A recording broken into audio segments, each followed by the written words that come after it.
নমস্কার। শ্রীমদ্ ভগবদ্ গীতার যে ব্যাখ্যা, আজকে আমরা একটি শ্লোক নিয়ে ব্যাখ্যা করব।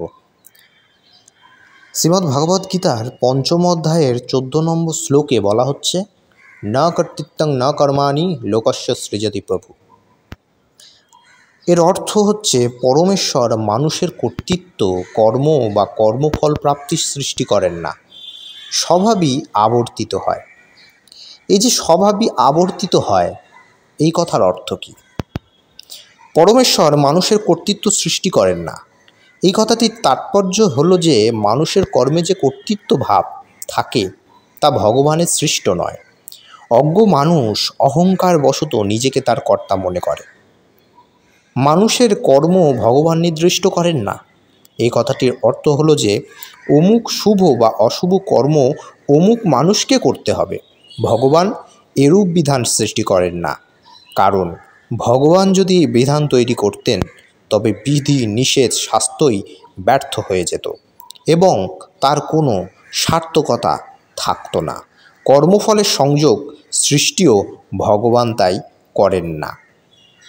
এই কথাটির অর্থ হলো, যে মানুষ অজ্ঞতাবশত কর্মের সঙ্গে সম্পর্ক স্থাপন করেছে, কেউ আসক্তিবশত তার কর্তা হয়ে, আবার কেউ কর্মফলে আসক্ত হয়ে কর্মের সঙ্গে নিজের সম্বন্ধ স্থাপন করেন।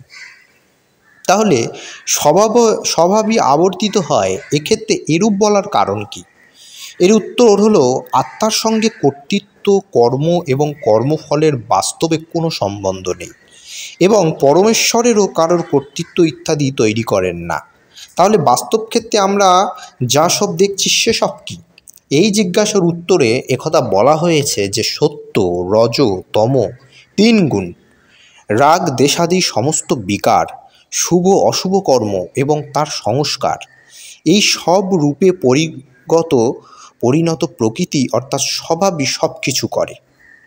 প্রাকৃত জীবের সঙ্গে এর অনাদিসিদ্ধ সংযোগ, এর জন্যই তার মধ্যে কর্তৃত্বভাব উৎপন্ন হয়, অর্থাৎ অহংকারে মোহিত হয়ে সে নিজেকে কর্তা মনে করে।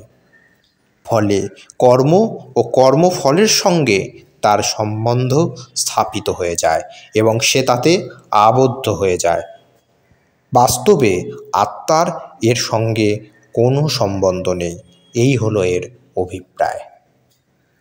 ভিডিওটি ভালো লেগে থাকলে আমাদের পাশে থাকবেন এবং চ্যানেলটি লাইক, কমেন্টস, শেয়ার করে নানা দিকে ছড়িয়ে দেবেন, যাতে ধর্মের প্রচার প্রসার ইত্যাদি ঘটে।